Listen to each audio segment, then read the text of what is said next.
오늘은 기부온 주민들이라는 제목으로 같이 은혜를 나누려고 합니다. 본격적으로 이게 장마가 시작됐습니다. 이렇게 여러분들 비 피해가 없도록 하시고 또 건강에도 유의하시기를 바라고요. 오늘 여러분들에게 하나님의 예비하신 은혜와 축복이 임하기를 주님의 이름으로 축원합니다. 우리는 지난 주일에 여호수아 이스라엘 백성들이 에발산과 그리심산에서 축복과 저주하는 율법을 낭독한 것을 살펴보았습니다. 사람은 둘 중에 하나에 속합니다. 하나는 하나님께 말씀에 순종해서 복을 받는 사람이 있고, 말씀에 불순종해서 저주를 받는 사람이 있습니다. 우리는 다 하나님 말씀에 순종해서 복을 받는 저와 여러분들이 다 될 수 있기를 주님의 이름으로 축원합니다. 자, 오늘 본문 내용을 보면 세 부분으로 크게 나눌 수가 있습니다. 1절에서 2절까지는 가나안 족속의 모든 왕들이 반이스라엘 동맹을 결성해서 싸우려고 한 것입니다. 그리고 두 번째 3절에서 13절까지는 기브온 주민들이 자신들을 먼 나라에서 온 사람으로 이렇게 여호수아와 이스라엘 백성들을 속여서 그들과 화친 조약을 제안한 것이고, 14절에서 15절까지는 여호수아와 족장들이 하나님께 묻지 않고 기브온 주민들과 화친 조약을 맺은 것입니다. 그래서 오늘 본문을 통해서 우리는 어떤 은혜를 받을 수 있는지 한번 살펴보겠습니다. 오늘 1절, 2절에 보면 반이스라엘 동맹을 맺은 이 지역 그리고 민족들의 이름이 나열되어 있습니다. 먼저 지역을 보면 요단 서쪽 산지와 또 평지, 레바논 앞 대해 연안이라 이렇게 나와 있고, 또 민족들의 이름을 보면 헷사람, 아모리 사람, 가나안 사람, 브릿 사람, 휘 사람, 여부수 사람 이렇게 나옵니다. 제가 지도를 하나 가져왔는데, 이제 여기에 보면 본문에 나오는 사람들의 족속들이 나오죠. 헷사람이 있습니까? 헷족이 있습니까? 아모리족, 그 다음에 브리스족, 그리고 휘족, 그리고 여부스, 이렇게 가나안 땅에 살고 있는 오늘 이스라엘에 대해서 싸우려고 나선 6 족속이 여기에 나와 있죠. 이 사람들이, 이 왕들이 이제 이스라엘 백성들이 여리고성과 아이성을 점령했다는 소식을 듣고 그들이 연합군을 형성해서 이제 이스라엘과 맞서서 싸우려고 한 것입니다. 그들은요 다 민족이 달라요. 그래서 평소에는 서로가 경쟁하면서 그리고 싸우면서 대적하면서 살았던 민족입니다. 그런데 여호수아와 이스라엘 백성들을 대적하는 일에는 하나가 됐습니다. 여러분, 여호수아와 이스라엘 백성들을 대적하는 것은 누구를 대적하는 거죠? 하나님을 대적하는 거예요. 여호수아와 이스라엘 백성들의 배후에 누가 있습니까? 하나님이 계시죠. 그렇기 때문에 여호수아와 싸우려 하고 이스라엘 백성들과 싸우려 하는 것은 곧 하나님과 싸우려고 하는 것입니다. 그런데 그렇게 하나님을 싸우고 하나님을 대적하는 일에 서로 평소에는 아웅다웅하는 그 족속들이 하나가 돼서 하나님을 대적하는 일에 나섰다는 거예요. 그런데 이러한 일은 이 신약 성경에도 나타납니다. 여러분들 유대의 그 종파 중에는 이 바리새파와 또 사두개파가 있습니다. 종파가 달라요. 사두개파는 부활도 없고 천사도 없고 영도 없다고 믿는 사람들입니다. 그런데 바리새파는 부활도 있고 그리고 영도 있고 천사도 있다고 믿었던 사람들. 이 사람들은 자기들이 믿는 것들이 전혀 다르기 때문에 완전히 대치 상태에 있기 때문에 그들은 서로 평소에는 서로 극한 대립을 하면서 서로를 논쟁하면서 내가 맞다 네가 맞다 그렇게 싸웠던 사람들인데, 그들이 그리스도를 대적하는 일에는 또 하나가 됩니다. 그래서 두 종파가 일심동체가 되어서 그리스도를 대적하고 그리고 교회를 대적했습니다. 또 이런 사례는 또 있는데요. 예수님 당시에 헤롯 왕과 이 유대 총독 빌라도는 사실 원수지간이었습니다. 그런데 예수님을 십자가에 못 박는 그 일에는 또 하나가 돼서 놀랍게도 두 사람이 원수지간인데 예수님을 대적하는 일이 하나가 되고 나중에 친구까지 된다는 것을 누가복음 23장 12절에 기록되어 있습니다. 여러분들 장차 이 세상과 이 세상에 속한 사람들이 총합세해가지고 그리스도와 성도들을 대적하게 될 것입니다. 그래서 예수님은 말세에 성도들이 세상에서 미움을 받을 것이라고 그렇게 말씀을 하셨습니다. 한번 읽어보겠습니다. 시작. 너희가 세상에 속하였으면 세상이 자기의 것을 사랑할 것이나 너희는 세상에 속한 자가 아니요 도리어 내가 너희를 세상에서 택하였기 때문에 세상이 너희를 미워하느니라. 그러니까 세상은요, 이 교회에 대해서 적대적이고 그리스도에 대해서 적대적인 것입니다. 그러나 따라서 성도들도 마찬가지예요. 예수님을 따르고 예수님을 믿는 사람들은 세상이 미워하게 되어 있습니다. 그러니까 우리는 세상이 우리를 미워한다 할지라도 우리가 전혀 두려워할 필요가 없는 것입니다. 왜냐하면 이 세상에 하나님을 이길 왕이나 나라나 군대가 없기 때문에 그렇습니다. 이것을 잘 보여주는 예화가 하나 있는데요. 유다 왕 히스기야 때 당시에 초강대국인 아수르 제국이 이제 북이스라엘을 점령하고 그 다음에 남유다를 이제 점령하기 위해서 침공을 했습니다. 그때 히스기야가 두려워 떠는 백성들에게 이런 말로 안심을 시킵니다. 우리 한번 역대하 32장 7절 말씀을 한번 보겠습니다. 자, 한번 읽어볼까요? 시작. 너희는 마음을 강하게 하며 담대히 하고 아수르 왕과 그를 따르는 온 무리로 말미암아 두려워하지 말며 놀라지 말라. 우리와 함께 하시는 이가 그와 함께 하는 자보다 크니 그와 함께 하는 자는 육신의 팔이요 우리와 함께 하시는 이는 우리의 하나님 여호와시라. 반드시 우리를 도우시고 우리를 대신하여 싸우시리라 하며 백성이 유다 왕 히스기야의 말로 말미암아 안심하니라. 여러분들 세상이 다 덤벼도 우리를 이길 수가 없어요. 왜냐하면 하나님이 우리와 함께 하시고 또 우리를 대신하여 싸우시기 때문에 그렇습니다.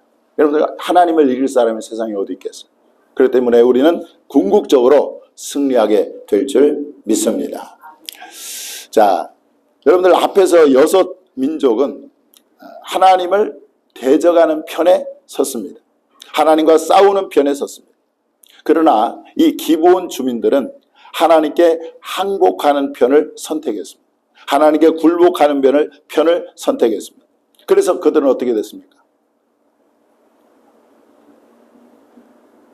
하나님께 항복하고 하나님께 굴복한 이 기브온 사람은 어떻게 됐죠? 그들은 살게 되었습니다. 그들은 자신들의 목숨을 건질 수 있었습니다.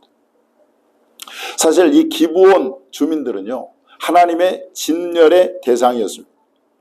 하나님이 이 가나안 족속 7 족속 한 사람도 살려두지 말고 다 진멸하라고 명령하셨습니다. 우리 신명기 20장 16절 17절 한번 보겠습니다. 자, 시작. 오직 내 하나님 여호와께서 내게 기업으로 주시는 이 민족들의 성읍에서는 호흡 있는 자를 하나도 살리지 말지니 곧 헷 족속과 아모리 족속과 가나안 족속과 브리스 족속과 휘 족속과 여부스 족속을 내가 진멸하되 내 하나님 여호와께서 내게 명령하신 대로 하라 그랬어요. 여러분들 기브온 주민은 어느 족속에 속했을까요? 자, 오늘 기브온 주민은요, 여기 그 본문에 보면은요, 7절에 한번 보세요. 7절. 이스라엘 사람들이 휘위 사람에게 이르되 그랬죠. 이 기브온 족속은, 기브온 주민은 휘위 족속에 속한 주민인 것이죠. 그런데 진멸의 대상인 이 기브온 주민들, 이 휘위 족속이 뭐요? 하나님께 항복함으로, 이스라엘에게 항복함으로 그들은 살았던 거죠. 할렐루야. 여러분들, 이 세상의 모든 사람들은 다 죄인입니다. 아담의 범죄로 모든 사람은 다 죄인이 되었습니다. 그래서 거기에 저와 여러분도 예외가 아니죠. 죄인은 하나님의 진노의 대상이고 하나님의 진멸의 대상인 것입니다. 그런데 이 죄인이 사는 유일한 길은 뭐요? 하나님께 항복하는 거죠. 하나님께 굴복하는 것입니다. 이 귀순이라는 말이 있어요. 귀순. 이 귀순이라는 말을 이제 그 사전에 찾아보니까 이런 뜻입니다. 반항심이나 반역하려는 마음을 버리고 어떤 체제에 복종하거나 순종한다라는 의미를 갖고 있어요. 요즘 북한에서 나오는 사람을 뭐라고 부릅니까? 탈북민이라고 그러잖아요. 그런데 예전에는 북한에서 오는 사람을 귀순자라고 불렀습니다. 그런데 사실 죄인이 하나님께 항복하는 것도 뭐예요? 귀순하는 거죠. 귀순하는. 그래서 옛날 개역 성경에 보면 귀순이라는 단어가 나와요. 우리 한번 읽어보겠습니다. 한번 읽어볼까요? 시작.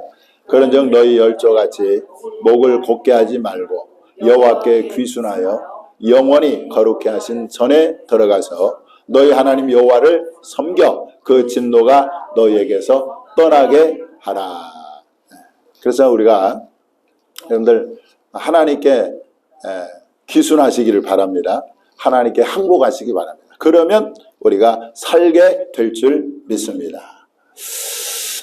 자, 그런데 여러분들, 기브온 주민들이 자신들이 살기 위해서 취한 행동은 이 여호수아와 이스라엘 백성들을 속이는 것이었습니다. 아무튼 이유야 어쨌든 이 속이는 것은 잘못된 것이죠. 그들은 어떻게 여호수아와 이스라엘 백성들을 감쪽같이 속였느냐? 그들은요, 먼 나라에서 온 것처럼 자기를 꾸몄어요. 그래서 헤어진 전대, 또 찢어진 그 포도주 가죽 부대, 그리고 낡은 신과 옷을 입고, 그리고 막 곰팡이 난 그런 떡을 가지고 여호수아와 이스라엘 백성들에게 찾아와서 화친 조약을 맺자고 한 것입니다. 자, 그런데 이 여호수아와 이스라엘 백성들을 속이는데 그들은요 매우 치밀하게 했다는 거예요. 치밀하게. 그것을 이제 한 가지 이제 살펴보면요, 그들은 자신들이 먼 날에서 왔다고 두 번이나 강조를 합니다. 6절과 9절에서 우리는 먼 날에서 왔습니다, 이렇게 얘기를 해요. 그 다음에 두 번째로는 우리는 당신들의 종입니다, 이것을 세 번이나 강조를 합니다. 우리는 당신들의 종입니다. 그 다음에 세 번째로는 하나님이 애굽에서 행하신 일 있잖아요. 10가지 재앙을 내려서 애굽을 심판한 그 일과, 그 다음에 아모리 왕 시온과 바산한 옥을 진멸한 일을 자기들이 들었다고 하면서 하나님을 높이는 것처럼 이렇게 얘기를 해요. 그런데 그들은 사실 지금 최근에 있었던 이 여리고성과 아이성이 점령된 그 사실도 들었는데 그 얘기는 쏙 뺍니다. 왜냐하면 자기들한테 불리하니까. 그렇잖아요. 최근에 있는 이 여리고성과 아이성 점령은 이 인근에 있는 사람들만이 알 수 있는 정보잖아요. 그러니까 그런 거 쏙 빼고 멀리 있었던 사건만을 얘기하면서 여호수아와 이스라엘 백성들을 속였던 거죠. 넷째, 이 사람들은요, 이 거짓말을 진짜처럼 말해요. 진짜처럼. 자, 우리 12절, 13절 본문 말씀 한번, 이 사람들이 인근에 살면서도 이렇게 거짓말을 마치 진짜인 것처럼 얘기하고 있지 않습니까? 한번 읽어보겠습니다. 시작. 우리의 이 떡은 우리가 당신들에게로 오려고 떠나던 날에 우리들의 집에서 아직도 뜨거운 것을 양식으로 가지고 왔으나 보소서 이제 말랐고 곰팡이가 났으며 또 우리가 포도주를 담은 이 가죽 부대도 새 것이었으나 찢어지게 되었으며 우리의 이 옷과 신도 여행이 매우 길었으므로 낡아졌나이다 한지라. 자, 여러분들 이렇게 기브온 사람들이, 기브온 주민들이 이게 치밀하게 거짓말과 속임수로 여호수아와 이스라엘 백성들을 속일 때 세상에 여러분들 여호수아와 이 장로들과 이스라엘 백성들은요 그 거짓말에 홀딱 넘어가 버렸어요. 그래서 그들을 살리리라는 조약을 맺고 만 것입니다. 우리는 이 기브온 주민들의 모습에서 이 사탄이 우리를 어떻게 속이는가를 알 수가 있습니다. 일단 사탄은요 거짓말장이요 거짓의 아비라고 요한복음 8장 44절에 말하고 있습니다. 그래서 이 사단은요 거짓말을 잘해. 그래서 다른 사람을 속이는데 아주 능수능란합니다. 그런데 사단의 특기는 뭐냐? 사탄의 특기는 거짓말을 진짜처럼 말한다는 거예요. 거짓말을 진짜처럼. 하나님은 분명히 선악을 따먹으면 반드시 죽으리라 말씀하셨잖아요. 그런데 하와에게 접근한 사탄이 하와에게 뭐라고 얘기를 합니까? 창세기 3장 4절에 보니까 뱀이 여자에게 이르되 너희가 결코 죽지 아니하리라. 얼마나 여러분들 사탄이요 이 거짓말을 확신 있게 얘기하지 않습니까? 그러니까 하와가 넘어가고 아담도 이 사탄에게 넘어가서 결국은 이 선악과를 따먹지 않았습니까? 왜 사람들이 사기꾼에 속느냐? 그것은 이 사기꾼들이요 이 거짓말을 너무 리얼하게 너무 진짜처럼 얘기를 하는. 그래서 이것을 하면 일확천금을 번다고 얘기하고 진짜 들으면은요 진짜 돈을 많이 벌 것 같아. 그래서 많은 사람들이 거기에 속고 또 돈을 날리고 하는 것을 볼 수가 있어요. 왜 성도들이 이단 사입이 거짓 선지자들에게 속느냐? 그것은요 이단들의 특징이 뭐냐면 이 자기들이 주장하는 그 거짓 교리가요 진짜인 것처럼 그렇게 얘기한다. 우리는 진짜를 갖고 있어도 참 자신이 없어 하는데 그 사람들은 왜 이렇게 가짜인 것을 진짜처럼 얘기하는지 몰라. 그래서 많은 사람들이 거기에 넘어가서 이단의 사이비에 빠지는 것을 볼 수가 있어요. 그런데 이것이 말세의 현상이라는 겁니다. 마태복음 24장 4절 5절에 한번 보겠습니다.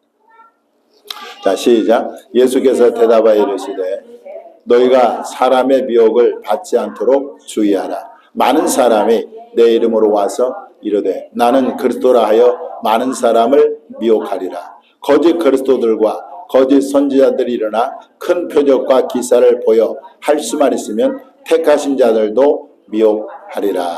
아멘.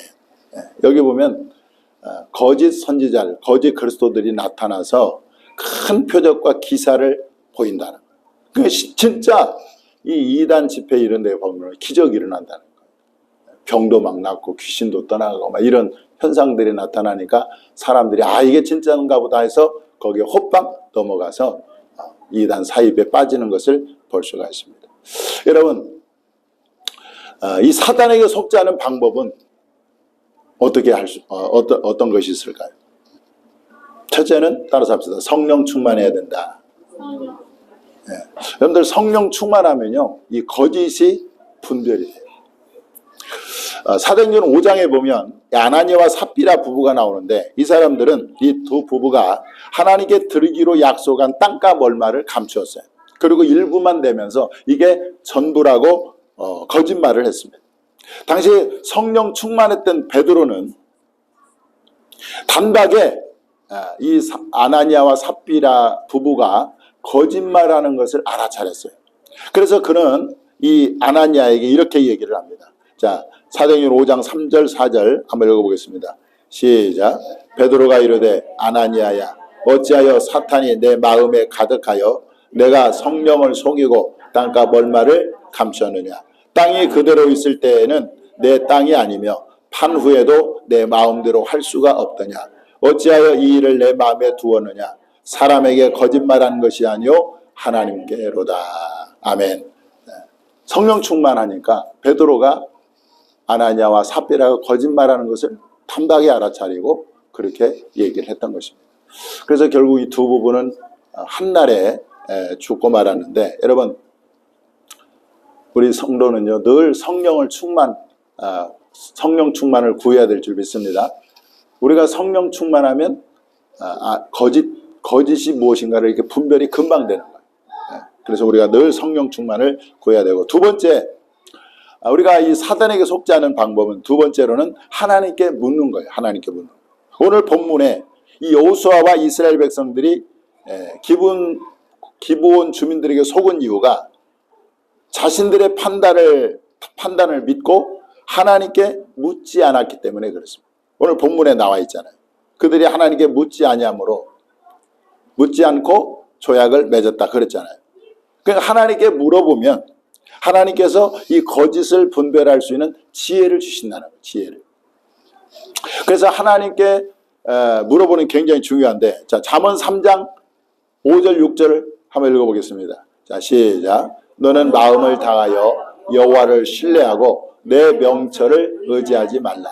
너는 범사의 그를 인정하라. 그리하면 내 길을 지도하시리라. 아멘.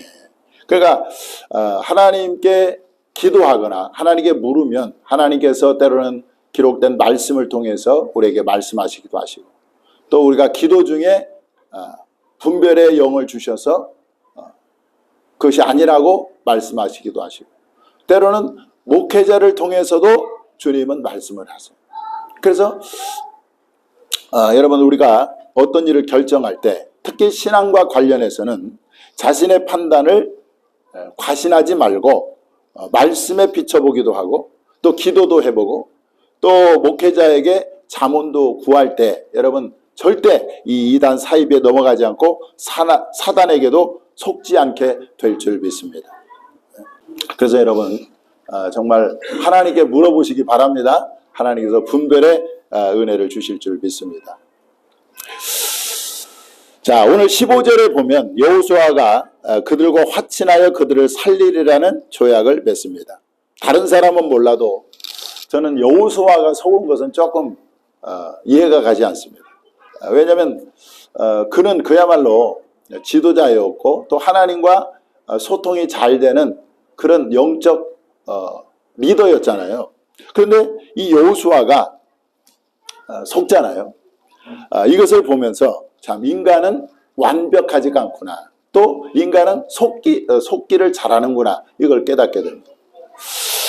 또 뛰어난 영성을 가진 사람도 이렇게 정말 어떻게 보면 치명적인 실수를 저지를 수 있다라는 것을 보게 되죠.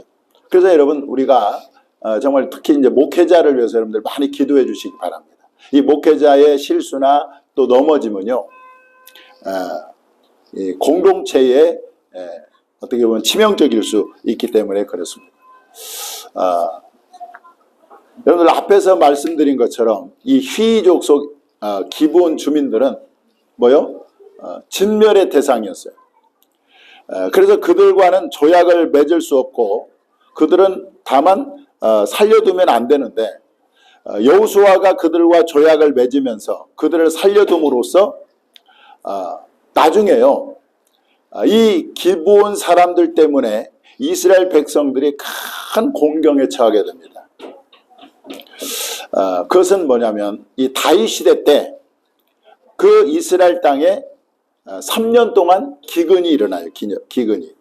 근데 그 기근의 그 근본 원인이 누구냐? 원인 제공이 누구냐면 기브온 사람들, 기브온 사람. 이 여호수아가 살리리라고 조약 맺은 이 기브온 사람들 때문에 다윗 시대 때 이스라엘 땅에 3년 기근이 오는 것입니다. 그 이유를 보니까 이제 다윗 왕의 전 왕인 사울 왕이 이스라엘에 대한 열심 때문에 이 여호수아의 맹세, 좀 기드온 사람들을 살리리라는 그 맹세를 어기고 이 기브온 사람들을 죽인 거예요. 그러다 보니까 하나님께서 그 맹세한 것을 어겼기 때문에 이스라엘 땅에 3년 동안 기근을 보낸 것입니다. 그래서 결국 이 기브온 사람들이 사울 왕의 그 아들들 7명을 죽임으로써 이 기근이 끝나는 것을 성경에 사무엘 22장 이하에 보면 나오는데요.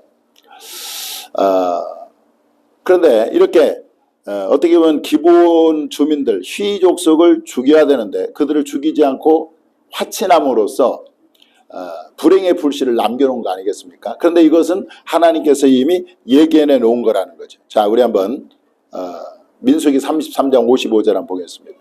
자, 한번 읽어보겠습니다. 시작.